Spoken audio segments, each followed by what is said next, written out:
We built this city on rock and roll. Built this city. We built this city on rock and roll. Austin, Texas is known as the live music capital of the world for having a large number of music venues throughout the city. But recently, the city has been shutting down many music venues in the downtown area. Austin has closed down many popular music venues that have been relocated or closed completely. Some of those venues include Antone's, Armadillo World Headquarters, Liberty Lunch, La Zona Rosa, and Emos, which has been relocated to the city's east side. I think the Austin music scene is very vibrant and it's very loud, and it's a big part of the city and a big part of why Austin is so popular. We're the live music capital of the world, but lately we've just been shutting off all our venues and kind of pushing the music scene to the side in an effort to get bigger and more commercial. But when we do that, we're losing the essence of what Austin is and what it's all about. I think there's two sides to it. So there's definitely the side that argues that it's a very sad thing that all these music venues are changing. You know, they have lots of memories of people that saw shows there. Lots of great people have come through Austin and played at all those venues. But there's also the side of, is it okay that these venues were open and struggling to pay rent, and is it okay that they weren't making any money? Is it okay that they weren't paying their musicians? So there's definitely the side where it's very sad, but there's also definitely the side where potentially it's a good thing. Potentially music venues that are going to make money or make more money and be able to pay artists more are going to open up and be better for the Austin music community. It's sad because it's like not only are the music venues leaving, but some of the culture of Austin and like what makes Austin Austin is leaving. And I don't know, I feel like the music venues are what distinguish Austin from every other city, and if they all disappear, then like what do we have left? Holy Mountain recently closed its doors this past year due to a higher rent increase. Our landlord increased our rent. There's definitely a group of people that are going to be sad to see us go. The club has a capacity of 200 people, which is primarily a venue for smaller and local musicians to perform at. Live music it's a daily struggle. You know, it's something that we do every day, and it's very momentary, and the ambiance is very important. It's not just that people go to any place that serves alcohol. It's very important to why the community is coming here, and we feel like there will be a very big impact on our business and on the flow of how our staff functions. We want it to stay the live music capital of the world. It's important for us to live up to that title of live music capital of the world, but what's of concern to us now is the city's self-proclaimed title as best managed city. Other Red River District venues that have closed but remain open under a new name are Red 7 and Red Eyed Fly. Red 7 is now known as Barracuda, while Red Eyed Fly is known as Sidewinder, which has sparked popularity since it's being named that. I've gone to a lot of shows at Sidewinder to do interviews, to watch shows, and I think the venue is really rad. It's like a very intimate place for people to listen to music and have a great experience. I know that the venue before that wasn't necessarily not as popular, but I didn't hear, oh, you guys should go check out whatever that venue was called.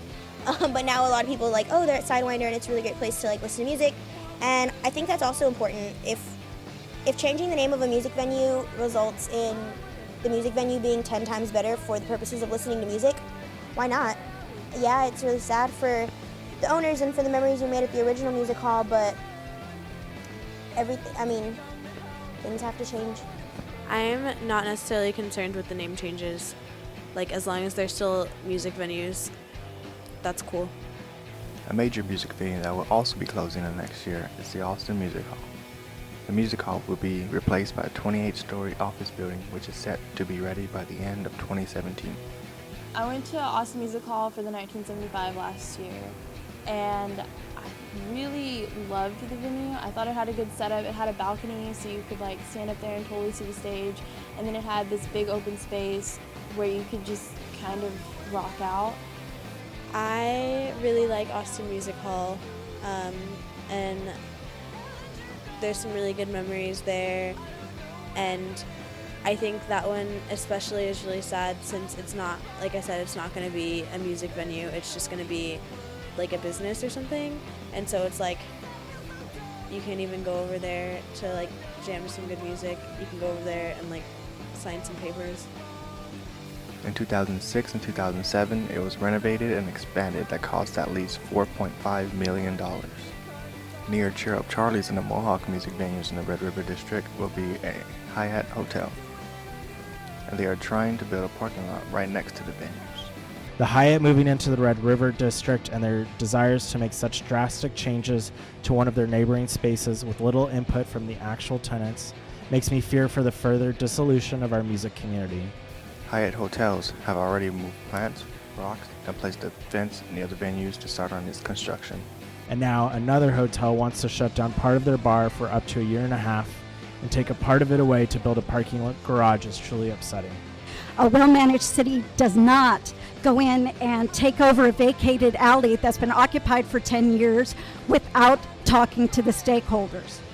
During the summer, workers and music fans came together to march to City Hall to prevent the city from taking away their venue space.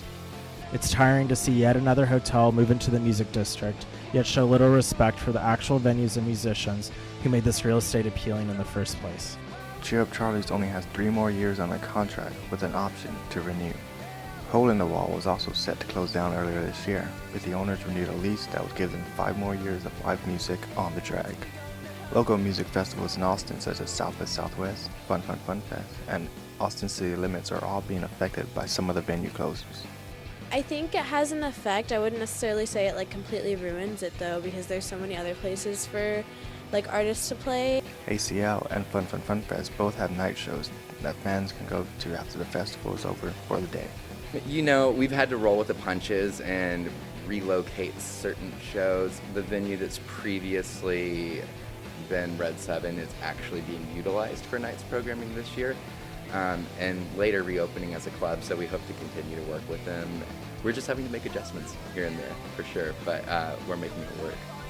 Although a lot of these venues are going through troubles, they are fighting through it and booking great shows for fans before they might even be gone.